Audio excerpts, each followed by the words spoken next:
ماشاء اللہ ماشاء اللہ لا حول ولا قوة الا باللہ العلی العظیم رب اشرح لی صدری ویسر لی امری واحلل عقدۃ من لسانی یفقہوا قولی اعوذ باللہ من الشیطان اللعین الرجیم بسم اللہ الرحمن الرحیم الحمد للہ رب العالمین الحمد للہ کما ہوا اہلہ الصلاة والسلام علی سیدنا و نبینا طبیب قلوبنا و شفیع ذنوبنا سیدنا و سید الثقلین جد الحسن والحسین ابی القاسم محمد والصلاة والسلام علی اہل بیتہ طیبین الطاہرین المعصومین الغر المیامین المنتجبین المکرمین الذین اذهب اللہ عنہم الرجس وطہرہم تطہیرا رحمت اللہ علی احبابہم و اصحابہم و شیعتہم و محبیہم اجمعین ولعنت اللہ علی اعدائہم وقاتلیہم وظالمیہم من الآن الى قیام یوم الدین اما بعد فقد قال رسول اللہ صلی اللہ علیہ وآلہ وسلم ان الحسین مصباح الہدى والسفینۃ النجاة درود بھیجیے گا محمد و آل محمد۔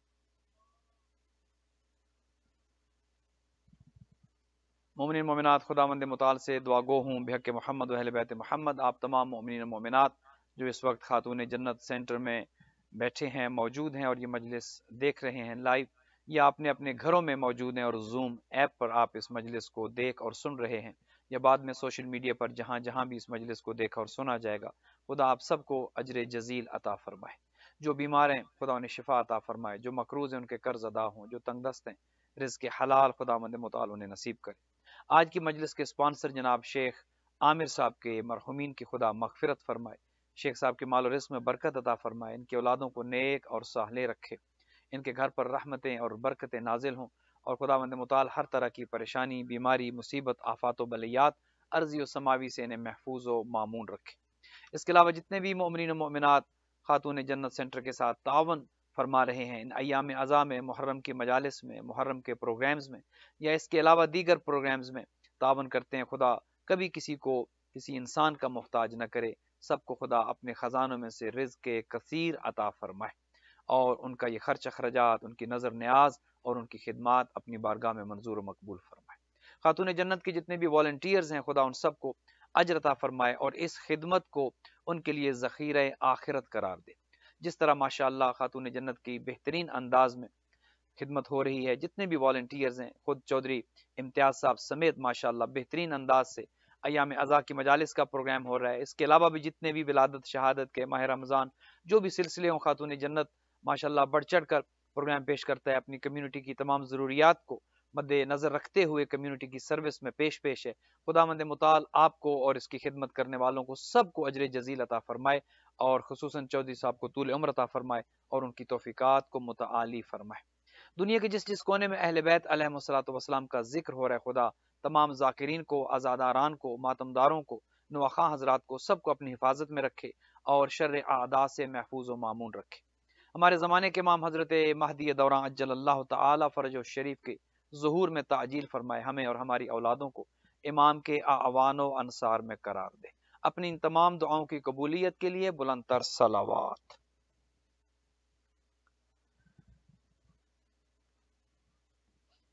مومنین، جیسا کہ آپ جانتے ہیں کہ ہماری جو گفتگو ہو رہی تھی، یکم ماہ محرم الحرام سے ہماری جس گفتگو کا آغاز ہوا، اور عنوان ہمارا یہ ہے کہ حسین ہی ہدایت کا چراغ ہیں اور حسین ابن علی ہی کشتی نجات ہیں۔ اور یہ اس وجہ سے ہم نے عنوان منتخب کیا چونکہ ہر انسان متلاشی ہے ہدایت کا، اور ہر انسان کو نجات چاہیے۔ ہر انسان یہ چاہتا ہے کہ دنیا میں ہدایت لے کر آخرت میں وہ نجات پا جائے، وہ سرخرو ہو جائے، وہ کامیاب و کامران ہو جائے۔ اور حضور نے 1400 سال قبل یہ بات واضح ارشاد فرما دی کہ یہ دونوں چیزیں آپ کو اگر ملنی ہیں تو حسین ابن علی کے در سے ملنی ہے. نہ ہدایت حسین سے ہٹ کر کہیں ہے اور نہ ہی ہدایت کے ساتھ ساتھ نجات حسین ابن علی کے علاوہ ملنی ہے. دونوں چیزیں، کوئی بھی مکتب فکر ہو، کوئی بھی مسلک اور فرقہ ہو، ہر ایک کو دونوں چیزیں اگر ملنی ہے تو یہ اس نبی کا فرمان ہے کہ جس کی صداقت پر کسی کو شک اور شبہ نہیں ہے. یہ وہ نبی ہے کہ جو نبی بننے سے پہلے لوگ انہیں صادق اور امین کہتے تھے. کفار و مشرکین نے انہیں صادق اور امین کا لقب تب دیا تھا کہ جب انہوں نے ابھی اعلان رسالت نہیں کیا تھا. 40 سال کی عمر تک پیغمبر اکرم نے جو تبلیغ کی وہ عملی تبلیغ تھی، ابھی اعلان رسالت نہیں کیا. اعلان رسالت تو 40 سال کی عمر میں کیا، لیکن اس سے پہلے بھی جو آپ کو نہ نبی مانتے تھے نہ خدا کو وحدہ لا شریک مانتے تھے، لیکن وہ یہ ضرور مانتے تھے کہ یہ نبی جو ہیں یہ صادق بھی ہیں، یعنی کبھی جھوٹ نہیں بولا، جو کچھ کہتے ہیں سچ کہتے ہیں، اور امین بھی ہیں، امانت دار بھی ہیں. لہٰذا وہ نبی کہ جو صادق بھی ہیں، جو امین بھی ہیں، وہ یہ کہتے ہیں کہ حسین ہی کشتی نجات ہیں اور حسین ہی ہدایت کا چراغ ہے. اگر یہ بات ہمیں سمجھ آ جائے اور ہمارے اس پروگرام کے ذریعے، خاتون جنت کے اس عشرے کے ذریعے اگر یہ پیغام ہم دنیا کو پہنچا سکیں کہ آئیے قافلہ حسینی آپ کو دعوت دیتا ہے، اس قافلے میں شامل ہو جائیں، چونکہ یہیں سے دونوں چیزیں ملنی ہیں، ہدایت بھی اور روشنی بھی یہیں سے ملنی ہے اور آخرت کی نجات بھی یہیں سے ہے، تو یقین کریں یہ بہت بڑی کامیابی ہوگی. آج بدقسمتی یہ ہے کہ نفرتوں کا دور دورہ ہے، ہر طرف نفرتیں ہیں، ہر طرف دل کی تنگی ہے، ہر طرف جو ہے وہ غیبتیں ہیں، ہر طرف انسان کے خلاف برسر پیکار ہے. چاہیے یہ کہ محبتوں کو عام کیا جائے، وہ بین المسالک ہو، بین المذاہب ہو، ایک دوسرے مسلک کو ایک دوسرے کے قریب کیا جائے، ایک دوسرے کے مذہب کو مذاہب کے قریب کیا جائے. یہ پیغام حسینیت ہے. حسینیت دل کی تنگی کا نام نہیں ہے، لیکن افسوس یہ ہے کہ آج آپ جہاں چلے جائیں، آپ کسی مذہب میں چلے جائیں، کسی مکتب میں چلے جائیں، کسی مسلک میں چلے جائیں، افسوس کے ساتھ یہ کہنا پڑتا ہے کہ لوگوں کے دل تنگ ہیں. حالانکہ مذہب بنیادی طور پر انسان کو دل کی کشادگی کا درس دیتا ہے. مذہب انسان کو یہ سکھاتا ہے کہ اپنے دل کھلے کریں اور دوسروں کو ویلکم کریں، چونکہ مذہب دروازے بند کرنے کا نام نہیں ہے، مذہب تو دروازوں کے کھولنے کا نام ہے. ہر ایک کو دعوت دیں کہ وہ آئے، وہ دیکھے آپ کیا ہے، آپ کیا کر رہے ہیں، آپ کا ایمان کیا ہے، آپ کا عقیدہ کیا ہے اور آپ کر کیا رہے ہیں. لیکن اگر ہم نفرتوں کی دیواریں کھڑی کر دیں گے، ہم ایک دوسرے کو کافر قرار دینا شروع کر دیں گے، ہم ایک دوسرے کے خلاف فتاوی لے کر آ جائیں گے، ہم ایک دوسرے کو گالیاں دیں گے معاذ اللہ، تو اس کا مطلب کیا ہے کہ لوگوں کا آنا جانا بند ہو جائے گا. اور جب آنا جانا بند ہو جائے گا، اس کا مطلب یہ کہ پیغام حسینیت نہیں پہنچ سکے گا. حسین ابن علی کو اگر کائنات سمجھ لے، دنیا کو حسینیت کا پیغام مل جائے، یقین کریں اسی میں کامیابی ہے. اور محرم بنیادی طور پر حسینیت کی تبلیغ کا نام ہے. یہ بات اگر میں آپ کی خدمت میں آج عرض کر سکوں کہ حسینیت بنیادی طور پر حسین ابن علی کا پیغام ہر انسان تک پہنچانے کا نام ہے. اور یہ ہماری ذمہ داری ہے، یہ آپ کی ذمہ داری ہے، یہ میری ذمہ داری ہے، ہر عزادار کی ذمہ داری ہے، ہر نواخان کی ذمہ داری ہے، ہر ماتمدار کی ذمہ داری ہے، ہر بانی کی ذمہ داری ہے، ہر سامع کی ذمہ داری ہے. اگر عزاداری فقط یہ نہیں کہ ہم آئے، ہم نے گریہ کیا، ہم اٹھ کر چلے گئے، میں نے ذکر کیا، آپ نے سنا، گریہ کیا، یہ عزاداری کا ایک حصہ ہے. جو بنیاد ہے عزاداری کی وہ یہ کہ ہم نے یہی پیغام عزاداری کائنات میں، دنیا میں کس طرح عام کرنا ہے. چونکہ وہ وقت تو یقیناً آنے والا ہے کہ جب حسینیت کا دور دورہ ہوگا اور کائنات کے ذرے ذرے میں حسین ابن علی کا غم ہوگا، اور یقیناً آج بھی ہے. ہم نے راستہ ہموار کرنا ہے، اپنے زمانے کے امام کے ظہور کے لیے راستہ ہموار کرنا ہے. اور ایک دن وہ انشاءاللہ آنے والا ہے کہ حسینیت ہی دنیا پر راج کرے گی، چونکہ حسینیت ہی اصل میں صحیح دین ہے اور حسینیت ہی حقیقی اسلام ہے. اب ایک بات اگر ہمیں سمجھ آ جائے کہ حسین ابن علی کی ذات کیا ہے، اگر ہم ذات حسین کو سمجھ لیں تو یقین کریں کہ ہم مقصد حسین کو بھی سمجھ سکتے ہیں. اور جب ہم مقصد حسین کو سمجھیں گے تو پھر ہم اس پیغام کو دنیا پر عام کریں گے اور لوگوں کو ہم دعوت دیں گے. آج ضرورت اس امر کی ہے کہ ایک تو ہم اس کو جسے آپ آؤٹ ریچ میسج کہتے ہیں، ہم لوگوں کو بتائیں، اپنے محافل میں، اپنے پروگرامز میں لے کر آئیں اور برداشت کرنا سیکھیں. مسئلہ یہ ہے ہمارے ہاں کہ ہمارے دل تنگ ہیں، ہمارے لیے، ہمارے دلوں میں دوسروں کے لیے قدر نہیں ہے، ہمارے دلوں میں دوسروں کے لیے برداشت نہیں ہے. ہم اپنے دلوں کو بند کر کے، تنگ کر کے اس حد تک جو ہے وہ دل سکڑ چکے ہیں کہ ہم کسی کو برداشت کرنے کے لیے تیار نہیں. ہر ایک کا عقیدہ اس کا اپنا ہے، ہر ایک کا نظریہ اس کا اپنا ہے، لیکن کچھ مشترکات بھی تو ہیں نا، کچھ جو ہے وہ کامن ویلیوز بھی تو ہیں، کچھ ایسی چیزیں بھی تو ہیں کہ جن پر ہم رہ کر ہر ایک کا عقیدہ اپنا صحیح ہے، نظریہ اپنا صحیح، لیکن کچھ مشترکات تو ہیں کہ جن پر ہم اتفاق کر سکتے ہیں۔ اگر اس حسینیت کے پیغام پر ہم لوگوں کو دعوت دیں، انہیں بلائیں، انہیں کہیں کہ آئیے ہماری مجالس میں آئے ہمارا پیغام سنیں، تاکہ حسینیت آپ کو، اور دوسروں کو تو ہم تب بلائیں گے جب پہلے ہم آپس میں دلوں کو کشادہ کریں۔ اگر خدا نہ خواستہ ہمارے آپس میں دل تنگ ہیں تو ہم باہر کسی کو پیغام کیا دیں گے؟ حسینیت کا سب سے بڑا میسج یہ ہے، حسینیت کا سب سے بڑا درس یہ ہے کہ دل کھلے کرنے ہیں، نفرتوں کا خاتمہ کرنا ہے، قدورتوں کا خاتمہ کرنا ہے۔ قافلہ حسین میں ہر وہ شامل ہوگا جس کا دل صاف ہوگا، جس کی نیت صاف ہوگی اور جس کے ارادے پاک ہوں گے۔ اگر خدا نہ خواستہ دل میں ذرہ برابر بھی قدورت ہے، خدا نہ خواستہ نیت میں ذرہ برابر بھی نجاست ہے، تو اس کا مطلب یہ ہے کہ قافلہ حسینی میں ہم شامل ہونے کے اہل نہیں ہے۔ یہ تو پاک و پاکیزہ لوگوں کا تذکرہ ہے، پاک و پاکیزہ لوگوں کا قافلہ ہے، اور کربلا میں جتنے لوگ شامل تھے وہ پاک کردار کے لوگ تھے۔ اور جب حسینی قافلہ تیار ہو رہا تھا، ایک اور چیز پر آپ غور رکھیں، اس میں سب شیعہ نہیں تھے۔ کوئی یہ نہ سمجھے کہ جو 72 شہید ہوئے وہ سارے کے سارے شیعہ تھے، اہل بیت کے چاہنے والے تھے، نہیں، ایسا نہیں تھا۔ اس میں تو ہر مکتب فکر کا بندہ موجود تھا، ہر بیک گراؤنڈ کا بندہ موجود تھا، ہر سوچ اور فکر رکھنے والا انسان موجود تھا۔ اس میں وہاب قلبی کی جو ایک دن پہلے عیسائی تھا کہ جو آقا کے قافلے میں شامل ہوا، کلمہ پڑھا، مسلمان ہوا اور دوسرے دن شہید ہو گیا۔ اس میں تو زہیر ابن کین جیسا بھی تھا کہ جو ایک دن پہلے دشمن تھا، اسے عثمانی کہا جاتا تھا، وہ اہل بیت کا چاہنے والا نہیں تھا، لیکن قافلہ حسینی میں ایک دن پہلے ملتا ہے، راستے میں ساتھ شامل ہوتا ہے، کلمہ پڑھتا ہے، علی ابن ابی طالب کی ولایت کا اقرار کرتا ہے اور مولا کے ساتھ شامل ہو جاتا ہے اور دوسرے دن شہید ہو جاتا ہے۔ تو کربلا بنیادی طور پر ان لوگوں سے تیار ہوئی کہ جن کے دل پاک، جن کی نیتیں صاف، جن کے ارادے نیک تھے اور جو کھلے دلوں کے مالک تھے، جن کی دل تنگ نہیں تھے۔ آج حسینیت کا پیغام ہم سب کے لیے بھی ہے، میرے لیے بھی ہے، آپ کے لیے بھی ہے، اور یہ پیغام جہاں جہاں تک پہنچے گا ان سب کے لیے ہے۔ آئیے اپنے دلوں کو کھلا کریں۔ حسینیت دل کھلے کرنے کا نام ہے، حسینیت اپنے دلوں میں برداشت کا مادہ پیدا کرنے کا نام ہے۔ ذرا ذرا سی بات پہ لڑائیاں کرنا حسینیت نہیں ہے، ذرا ذرا سی بات پہ عدم برداشت لے کر آنا حسینیت نہیں ہے، ذرا ذرا سی بات پہ ایک دوسرے سے نفرت کرنا حسینیت نہیں ہے، ذرا ذرا سی بات پر آگ بگولا ہو جانا۔ حسینیت تو برداشت سکھاتی ہے، صبر سکھاتی ہے، امن سکھاتی ہے، پیار و محبت کا درس دیتی ہے۔ اگر 1400 سال سے پیار و محبت کا درس ہم نہیں سیکھ سکے، اس کا مطلب یہ کہ کہیں نہ کہیں کمزوری ضرور ہے، اور کمزوری یقیناً ذکر میں نہیں ہے، کمزوری ہم میں ہے کہ اس ذکر کو ہم نے کس حد تک سنا، کیسے ہم نے اپنی ذات پر امپلیمنٹ کیا۔ اور اگر حسینیت کے پیغام کو آپ نے اور میں نے اپنی شخصیت پر امپلیمنٹ نہیں کیا، اس کا مطلب یہ کہ پھر میں نے کیا سیکھا ہے؟ میں گریہ تو کرتا رہا ہوں، اس گریہ کا مجھے ثواب ملے گا، میں مجالس میں آتا رہا ہوں، اس مجلس کا مجھے ثواب ملے گا، پڑھنا ہو یا سننا ہو، لیکن میں نے حسینیت سے سیکھا کیا ہے؟ یقین کریں حسین ابن علی کرم ہی کرم ہے، حسین ابن علی کریم امام ہے۔ یہ تو ہر ایک کو دعوت دیتے ہیں، لیکن شرط یہ ہے کہ جو بھی آئے قافلہ حسینی میں، جو بھی شامل ہو، اس کا دل پاک ہونا چاہیے، چونکہ یہ پاک لوگوں کا قافلہ ہے۔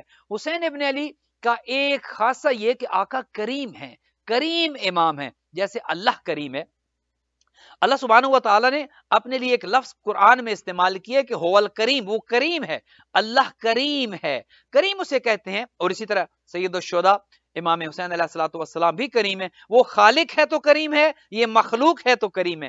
کریم کا اگر آپ سمجھ لیں کہ کریم کسے کہتے ہیں اور ہمارا امام کتنا کریم ہے، حسین ابن علی کتنے کریم ہے، یقین جانے انسان کو عقیدت کی معراج ہو جائے، انسان معرفت کی اس سمندر میں پہنچ جائے۔ اگر انسان کو آقا کے کرم کا پتہ چل جائے کہ پہلی بات تو یہ سمجھ لیجئے کہ آقا کا ہم پر کرم کتنا ہے کہ ہم حسینی ہیں، یہ سب سے بڑا کرم ہے ہمارے امام کا کہ ہمارے دلوں میں اپنے آقا کی محبت ہے، حسین ابن علی کی محبت ہے۔ خدا نہ خواستہ اگر یہ محبت نہ ہوتی تو آج ہم بھی گمراہوں کی فہرست میں شامل ہوتے، آج ہم بھی گمراہ ہو چکے ہوتے۔ سب سے پہلا تو کرم خدا کا یہ ہے کہ اس نے ہمیں ان گھروں میں پیدا کیا، ہماری ولادت ان گھروں میں ہوئی کہ ہماری ماں نے دودھ میں ہمیں محبت حسین پلائی ہے، مودت آل محمد پلائی ہے۔ تو ہمارا امام کریم امام ہے، جیسے خدا کریم ہے خالق ہو کر، ایسے ہی حسین کریم ہے مخلوق ہو کر۔ اگر ہم حسین کے کرم کو آج سمجھ لیں، یقین کریں معراج ہو جائے، اور حسینیت کا کرم انسان کو سمجھ آنے کے بعد دنیا کی محبت دل سے ختم ہو جاتی ہے۔ پھر انسان کے دل میں دنیا کی محبت نہیں سماتی، پھر انسان دنیا کی ان چیزوں کے لیے لڑتا مرتا نہیں ہے۔ پھر انسان کے دل میں جب حسین کی محبت آ جاتی ہے، حسین کریم ہے، اس چیز کو سمجھیے گا۔ دو الفاظ استعمال ہوتے ہیں، ایک لفظ ہے سخی، ایک لفظ ہے کریم۔ بنیادی طور پر اس میں دو چیزیں اور ہیں کہ جو لینے اور دینے سے جن کا تعلق ہے۔ انسان کو بنیادی طور پر 4 کیٹیگریز میں تقسیم کیا گیا ہے. فرمایا کہ ایک تو وہ ہے کہ جسے کہتے ہیں بخیل. بخیل وہ ہوتا ہے جو خود کھاتا ہے لیکن کسی دوسرے کو نہیں کھلاتا, یا خود کھاتا ہے اور دوسرے کو نہیں چاہتا کہ وہ بھی کھائے. اس کے بعد ایک دوسری قسم ہے, اسے کہتے ہیں لئیم. لئیم اس سے بھی بدتر ہے. لئیم اسے کہتے ہیں کہ جو نہ خود کھاتا ہے نہ کسی کو کھلاتا ہے. بخیل کم از کم خود کھاتا ہے اور چاہتا ہے کہ کوئی اور نہ کھائے, جو کچھ ہو اسے ملے, کسی اور کو کچھ نہ ملے.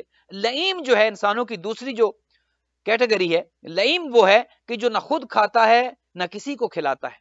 تیسری انسان کی جو حالت ہے وہ ہے سخی. سخی اسے کہتے ہیں کہ جو خود بھی کھاتا ہے اور دوسروں کو بھی کھلاتا ہے. اور چوتھی انسان کی جو حالت ہے وہ ہے کریم. کریم اسے کہتے ہیں کہ جو خود نہیں کھاتا لیکن اوروں کو کھلا دیتا ہے. اب حسین ابن علی کے لیے سخی کا لفظ استعمال کرنا میں کہتا ہوں کہ شاید انصاف نہیں ہے, چونکہ سخی اسے کہتے ہیں کہ جو خود بھی کھائے اور دوسروں کو بھی کھلائے. لیکن حسین ابن علی کے شایان شان یہ لفظ نہیں ہے. حسین ہے کریم, کریم امام ہے, اور کریم وہ ہوتا ہے کہ جو خود نہ کھائے اور اوروں کو کھلائے. اور آپ قرآن حکیم میں دیکھیں, پورے قرآن میں الحمد کی الف سے لے کر بسم اللہ الرحمن الرحیم سے لے کر والناس کی سین تک, پورے قرآن میں اللہ سبحانہ و تعالی نے اپنے لیے پورے قرآن میں لفظ سخی استعمال نہیں کیا کہ میں سخی ہوں. پورے قرآن میں اللہ سبحانہ و تعالیٰ نے اپنے لیے کسی جگہ پر لفظ سخی استعمال نہیں کیا کہ خدا سخی ہے, لیکن خدا نے اپنے لیے کریم کا لفظ بار بار استعمال کیا. هو الکریم, هو الغفور الکریم, وہ اللہ غفور ہے, وہ کریم ہے, وہ رحم کرنے والا ہے, وہ غنی ہے. کریم کا لفظ استعمال ہوا ہے.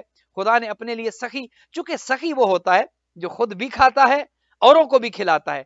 کریم وہ ہے جو خود نہیں کھاتا, خود بھوکا رہ جائے گا, اپنے اوپر زحمت برداشت کر لے گا, اپنے لیے تکلیف برداشت کر لے گا, لیکن کریم اس بات کو یقینی بناتا ہے کہ دوسرے اس سے فائدہ اٹھائیں, دوسرے مستفید ہوں, دوسرے یقیناً کھائیں. اور آپ کو اس سے بڑھ کر مثال کب ملے گی کہ جب اہل بیت کا گھرانہ کے جو پورے کا پورا گھرانہ کریم ہے, اس میں جو 5 ہیں پنجتن پاک جو ہیں یہ سارے کے سارے کریم ہیں, روزے رکھتے ہیں. حسنین کریمین جب بیمار ہوتے ہیں منت مانتی ہیں بی بی فاطمہ امیر المومنین علی بن ابی طالب علیہ الصلوۃ والسلام کہ حسنین کریمین کو جب شفا ملے گی, حضور نے جب کہا کہ آپ 3 روزے رکھیں تو شفا ملے گی. 3 روزے رکھیں, جب افطار کا وقت آ جاتا ہے, اب دیکھیے سارا دن انسان بھوک سے ہو, سارا دن انسان پیاس سے ہو, اور بھوکا اور پیاسا رہنے کے بعد جب افطار کا وقت آ جائے اور ایک سوکھی روٹی انسان کے سامنے ہو اور دروازے پر کوئی آ جائے اور وہ کہے کہ میں مسکین ہوں مجھے کھلاؤ, کریم اسے کہتے ہیں کہ جو سارا دن روزہ رکھنے کے باوجود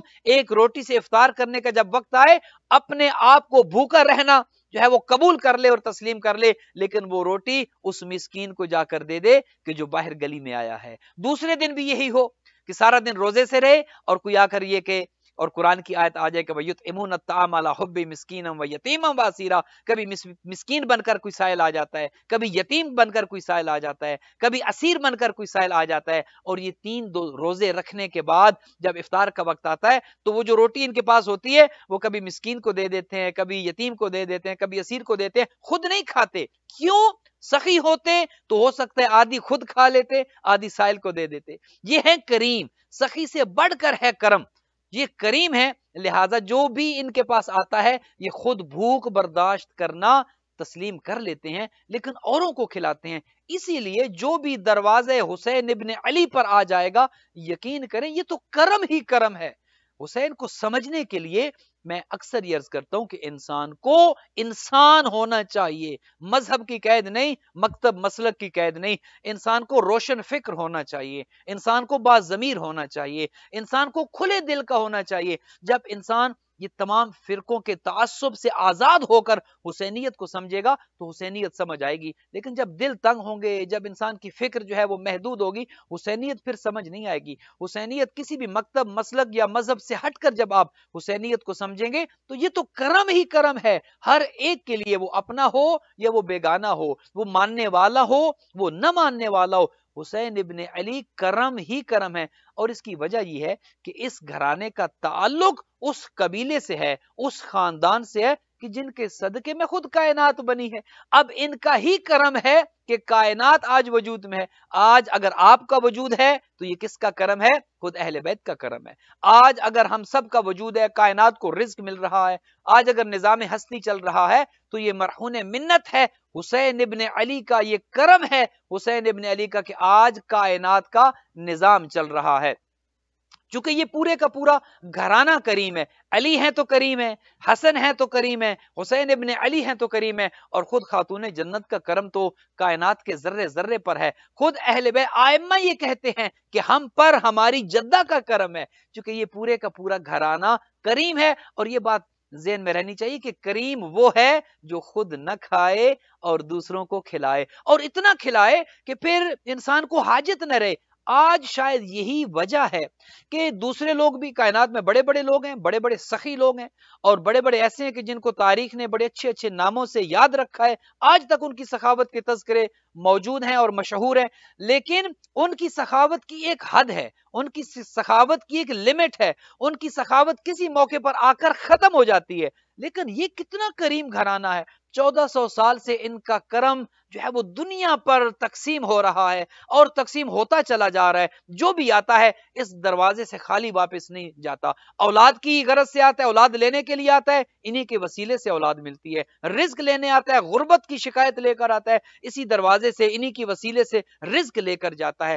موت کا ایسا کتنے ایسے معجزات دامن وقت میں گنجائش نہیں کہ جس کو ڈاکٹر نے لا علاج قرار دیا ہو، وہ دروازے حسین پر چلا جاتا ہے، وہ در حسین پر آ جاتا ہے، وہ آ کر آقا کے وسیلے سے خدا سے دعا مانگتا ہے. یہ وسیلہ وہ ہے کہ جو خدا کبھی رد نہیں کرتا. چونکہ اللہ سبحانہ و تعالی نے کچھ چیزیں سید الشہداء کو وہ دی ہیں جو کائنات میں کسی کو نہیں دی ہیں، اور وہ اس لیے دی ہیں کہ آقا کریم کی انویسٹمنٹ بہت زیادہ ہے. سید الشہداء کی جو انویسٹمنٹ ہے، یہ جو ہدایت کا چراغ اور کشتی نجات ہے، اس کی انویسٹمنٹ سب سے زیادہ ہے. اب آپ یہ پوچھ سکتے ہیں کیا انبیاء سے بھی زیادہ ہے؟ کیا اولیاء سے بھی زیادہ ہے؟ کیا دیگر ائمہ سے بھی زیادہ ہے؟ میں کہوں گا یقیناً تمام انبیاء، تمام ائمہ سے بڑھ کر انویسٹمنٹ ہے تو وہ حسین ابن علی کی ہے. اسی وجہ سے اللہ سبحانہ و تعالیٰ نے کچھ چیزیں خاص کر دی ہیں نواسہ پیغمبر کے ساتھ. کسی نبی کو نہیں دی، اولو العزم انبیاء میں سے کسی کو وہ چیزیں نہیں دی، 313 رسولوں میں سے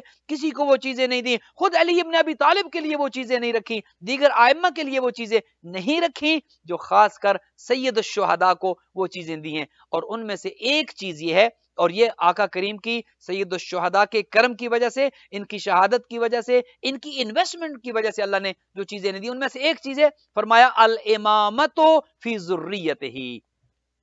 خدا نے جو امامت رکھی ہے وہ ذریت حسین ابن علی میں رکھی ہے. چونکہ آقا کا کردار وہ ہے، انویسٹمنٹ اتنی زیادہ ہے، کنٹریبیوشن اتنا زیادہ ہے کہ اللہ سبحانہ و تعالی نے امامت کو نسل حسین میں رکھا ہے.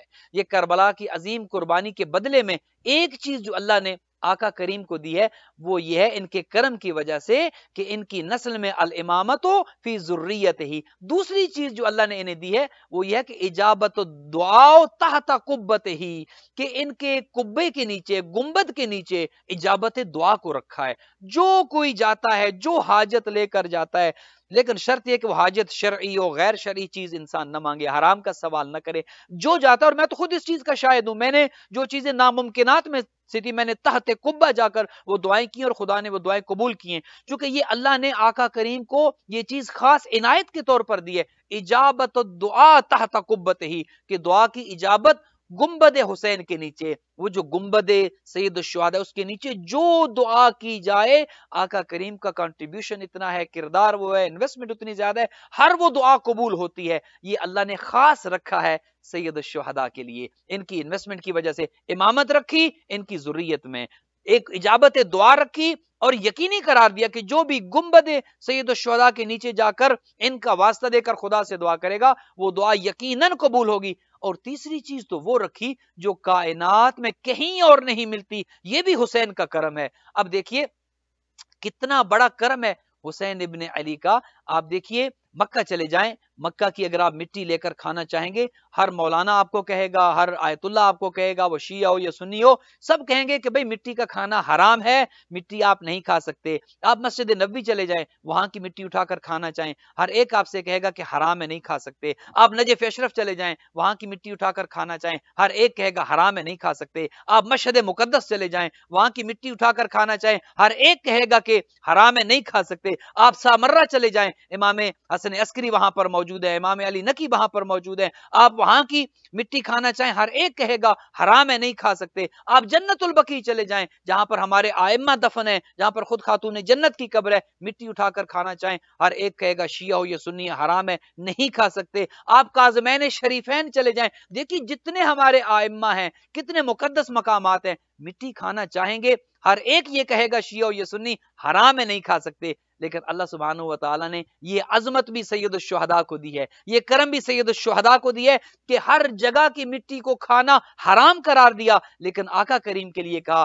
کہ الشفاء فی تربتہ۔ اللہ نے نہ صرف مٹی، وہ کربلا کی جو مٹی ہے، اس کو حلال قرار دیا، بلکہ پاک قرار دیا، حلال قرار دیا، بلکہ فرمایا الشفاء فی تربتہ۔ اللہ نے اس مٹی میں شفا رکھ دی اور اس مٹی کو خاک شفا بنا دیا۔ دیکھیے کتنا بڑا کرم ہے آقا حسین کا کہ جس کی مٹی میں شفا رکھ دی گئی ہو، جس کی مٹی کو انسان کچھ نہیں سمجھتا، آپ اس پر پاؤں رکھ کر چلتے ہیں، آپ اس کی کوئی قدر و قیمت نہیں کرتے، کہتے ہیں یہ تو مٹی ہے، یہ تو جو ہے اس پر ہمارے پاؤں آتے ہیں، اس کی کوئی قدر و قیمت نہیں ہے۔ لیکن وہی مٹی کی جو کربلا کی مٹی ہے، اسے آپ چومتے ہیں، اسے آپ آنکھوں پہ لگاتے ہیں، اسے آپ پیشانی کے ساتھ لگاتے ہیں، اسے آپ چومتے تھکتے نہیں ہیں، کیوں؟ الشفاء فی تربتہ، چونکہ اس مٹی کا تعلق اب سید الشہداء کے ساتھ ہو گیا ہے، اس مٹی کی وابستگی اب سید الشہداء کے ساتھ ہو گئی ہے۔ ارے بھائی جس کی مٹی میں شفا رکھ دی جائے، جس کی مٹی لائق احترام اور عزت ہو جائے، اس کے ساتھ جو جڑ جائے گا اس کا مقام کیا ہو جائے گا، اس کا مرتبہ کیا ہو جائے گا،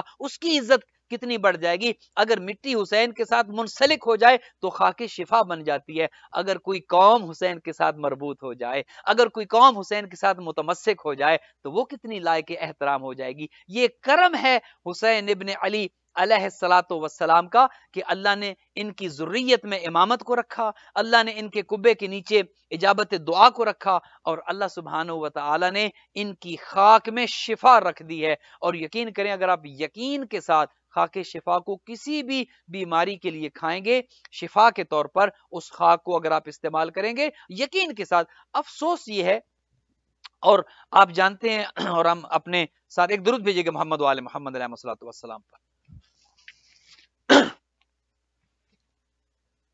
افسوس یہ ہے کہ ہم جو کام کر رہے ہوتے ہیں شاید کہیں دل میں کہیں نہ کہیں شک ہوتا ہے۔ اگر ہم اہل بیت کے معاملے میں دل میں یقین لے کر آ جائیں، یقین کریں بہت سارے ہمارے مسائل صرف اس وجہ سے حل ہو جائیں کہ دل میں یقین آ گیا ہے۔ بہت سے مسائل یقین کی وجہ سے حل ہو جاتے ہیں، لیکن افسوس یہ ہے کہ کہیں نہ کہیں شک ہوتا ہے کہ جس کی، اور علی ابن ابی طالب تو یہ فرماتے ہیں کہ وہ نیند کے جو یقین کی حالت میں ہو اس نماز سے بہتر ہے جو شک میں پڑی جائے۔ یقین ہونا ضروری ہے۔ جب آپ کو نواسے پیغمبر کے کرم پر یقین آ جائے کہ یہ کریم گھرانہ ہے، میری پریشانیوں کی کیا حیثیت ہے، میری بیماریوں کی کیا حیثیت ہے، میری غربت کی کیا حیثیت ہے، میرے مسائل کا کیا مقام ہے، جب میں نواسے پیغمبر کے در پر اپنی جا کر جبیں جھکا دوں گا، جب میرا دل جھک جائے گا، جب میں اپنے آپ کو ان کے در کا بھکاری قرار دوں گا، تو پھر میری پریشانیاں، میرے مسائل کی حیثیت کوئی نہیں ہے۔ کتنے ایسے معجزات ہیں کہ جو آپ کی خدمت میں عرض کر سکتا ہوں کہ کتنے نابینا گئے بینائی لے کر آئے، کتنے بیمار گئے صحت لے کر آئے، کتنے بے اولاد گئے اولاد لے کر آئے، کتنے ایسے کہ جنہیں ڈاکٹر نے جواب دے دیا تھا شفا لے کر آئے، چونکہ حسین کرم ہی کرم ہے، یہ گھرانہ کرم ہی کرم ہے، اور اتنا کرم ہے۔ جی ذہن میں رہیے، ایک ہوتا ہے سخی جو خود کھاتا ہے اور دوسروں کو بھی کھلاتا ہے، لیکن کرم جو کرتا ہے، کریم جو ہے وہ ہے کہ جو خود نہیں کھاتا دوسروں کو کھلاتا ہے۔ حسین چونکہ کریم ہیں، ان کا کرم اتنا زیادہ ہے کہ کائنات پوری پر ان کا کرم ہے اور ان کے پورے گھرانے کا کرم ہے۔ ایک دفعہ سید الشہداء ایک جگہ پر تشریف فرما تھے، بیٹھے تھے کہ وہاں پر ایک بہت بڑے سخی کا بیٹا آ گیا۔ حاتم طائی کا نام آپ سب نے سن رکھا ہے، تاریخ میں اس کو بہت بڑا سخی لکھا گیا ہے، اور آج بھی اس کا احترام کیا جاتا ہے اس کی سخاوت کی وجہ سے۔ اور یقین کریں یہ سخاوت انسان کی بہت بڑی خوبی ہے۔ خدا چاہتا ہے کہ انسان کے اندر سخاوت آئے، خدا یہ نہیں پسند کرتا کہ انسان میں بخل آئے۔ آج ہمیں بھی اپنے دل کھولنے کی ضرورت ہے، آج ہمیں بھی اپنے دلوں کو کشادہ کرنے کی ضرورت ہے، آج ہمیں بھی یہ چاہیے کہ ہمارا ہاتھ کھلے، ہمارا ہاتھ دینے والا بنے۔ اور میں کل بھی عرض کر رہا تھا ایک جگہ پر کہ اپنے آپ کو دینے والوں میں شمار کریں، دیں جو دے سکتے ہیں دیں، خوشیاں دیں لوگوں کے، پیسہ نہیں، ضروری نہیں کہ پیسے ہی دیں، جو کچھ دے سکتے ہیں خوشیاں دینا شروع کریں۔ یقین کریں جب آپ دینا شروع کریں گے تو وہی جو آپ دے رہے ہیں واپس آپ کی طرف آنا شروع ہوگا۔ دینے کی عادت ڈالیں، اور سخاوت انسان کے اندر بہت بڑی خوبی ہے۔ خود آپ کا ادارہ ہے ماشاءاللہ خاتون جنت سینٹر، جو کہ 4 سال ہو گئے ہیں اس ادارے کو بنے ہوئے، اور بہترین کامیابی سے یہ ادارہ چل رہا ہے، پروگرامز ہو رہے ہیں، سارا کچھ ہو رہا ہے۔ اب آپ کو جیسے ایک بلڈنگ کی ضرورت ہے، سخاوت کا تقاضا یہ ہے کہ آپ بڑھ چڑھ کر آئیں اور اس ادارے کی تعمیر میں، اس ادارے کو کا مزید اس کو بہتر بنانے میں، اس کے پروگرامز میں آپ حصہ لیں، چونکہ اس ادارے کا تعلق ہے حسین کے ساتھ۔ جب آپ نام حسین پر خرچ کریں گے، حسین کا کرم یہ ہے آپ کو کبھی خالی واپس نہیں کریں گے، حسین کا کرم یہ ہے، یہ دنیا ہو یا وہ دنیا ہو، آپ کو کبھی نہ تنہا چھوڑیں گے اور نہ آپ کا دامن خالی رہنے دیں گے۔ آگے کی مجالس میں انشاءاللہ بات آئے گی کہ جنہوں نے نام حسین پر انویسٹ کیا ہے انہیں حسین ابن علی نے دیا کیا ہے، کتنی عزت دی ہے، کتنا مال دیا ہے، کتنی برکتیں دی ہیں، اور انہیں کس طرح سے حسین ابن علی نے امر کر دیا ان ناموں کو، آج تک وہ نام کی جنہوں نے حسین کے نام پر دیے۔ انشاءاللہ آگے کی مجالس میں عرض کروں گا۔ تو حسین ابن علی ہیں کریم، سخی جو ہے وہ چھوٹا لفظ ہے، ایک سخی کا بیٹا، حاتم طائی کا بیٹا ایک محفل میں آتا ہے جہاں پر خود آقا کریم حسین ابن علی تشریف فرما ہے۔ اب چونکہ ظاہر ہے بہت بڑا نام تھا حاتم طائی، لوگوں نے اس کے بیٹے کو عدی بن حاتم طائی، لوگوں نے اسے آتے دیکھا، اس کا احترام کرنا شروع کیا کہ بہت بڑے سخی کا بیٹا آ رہا ہے، اس کا باپ بہت سخی تھا، وہ دیتا تھا، وہ لوگوں کو جو ہے وہ بہت سی چیزیں ان کے لیے ان کے نام کر دی تھیں اور بہت سخاوت کرتا تھا۔ تو لوگوں نے جہاں جہاں سے وہ گزرا، عدی بن حاتم طائی، لوگوں نے اسے سلام کیا، اس کا احترام کیا، کچھ اس کے احترام کے لیے کھڑے ہو گئے۔ وہ چلتا چلتا چلتا اس مقام پر آیا جہاں پر آقا کریم بیٹھے ہیں، یہ سخی کا بیٹا ہے، اور آتا وہاں پر ہے جہاں پر حسین ابن علی بیٹھے ہیں کہ جو خود کرم ہے، جو خود کریم ہے۔ یہ جب آتا ہے تو کیا دیکھتا ہے کہ آقا کریم اس کے احترام کے لیے نہیں اٹھے، پیچھے جتنے لوگ تھے وہ عدی بن حاتم طائی کے احترام کے لیے کھڑے ہوتے رہے، سلام کرتے رہے، اور جو ہے وہ اس کے لیے بہت ان کے لیے جذبے شو کرتے رہے، احترام کے جذبات دکھاتے رہے۔ تو وہ بڑا متاثر ہوا، لیکن جب اس مقام پر پہنچا جہاں پر نواسے پیغمبر تشریف رکھتے تھے، آقا کریم نہیں اٹھے۔ اور یقیناً امام کی تعظیم سب پر لازم ہے، امام پر کسی کی تعظیم لازم نہیں ہے، امام کے لیے ہر ایک نے کھڑا ہونا ہے، امام نے کسی کے لیے کھڑا نہیں ہونا ہے، چونکہ وہ وقت کا امام ہے، اور وقت کا امام کائنات کا امام ہوتا ہے، ذرے ذرے کا امام ہوتا ہے۔ تو امام حسین ابن علی نہیں کھڑے ہوئے، اس نے ایک سوال کیا، اس نے کہا مولا دیکھیے، میں یہاں سے جہاں جہاں سے میں گزرا لوگوں نے میرا احترام کیا، لوگوں نے میری تعظیم کی، ہر ایک میرے احترام کے لیے کھڑا ہوا، لیکن میں یہاں جب آپ کے پاس پہنچا تو آپ میرے احترام میں کھڑے نہیں ہوئے، کیا وجہ ہے؟ امام نے ایک سوال کیا، کہا اچھا یہ بتاؤ کہ تم میں وہ کون سی چیز ہے جس کی وجہ سے تم چاہتے ہو کہ میں تمہارا احترام کروں، تمہارے احترام تمہاری تعظیم میں کھڑا ہو جاؤں؟ اس نے کہا کہ میرا باپ بہت بڑا سخی تھا، میرا باپ بہت بڑا سخی تھا۔ امام نے کہا اچھا یہ بتاؤ تمہارے باپ کی سخاوت کیسی تھی؟ اس نے کہا میرا باپ اتنا سخی تھا کہ میرے باپ کے 40 دروازے تھے، حاتم طائی کے 40، اس کے محل کے 40 دروازے تھے، اور اتنا سخی تھا جب کوئی سائل اپنی ضرورت لے کر ایک دروازے پر آتا میرا باپ اسے دے دیتا، عطا کر دیتا، سخاوت کرتا۔ وہی سائل پہلے دروازے سے لے کر دوسرے دروازے پر پھر آ جاتا اور کہتا مجھے اور کچھ دو، میرا باپ اسے دوسرے دروازے پر پھر عطا کر دیتا، اور یہ نہ کہتا کہ ابھی تو تمہیں پہلے دروازے سے دے چکا ہوں واپس چلے جاؤ، دوسرے پر پھر دیتا۔ وہ سائل اگر تیسرے دروازے پر آ جاتا میرا باپ اسی سائل کو 2 دروازوں پر دینے کے باوجود تیسرے دروازے پر پھر دے دیتا۔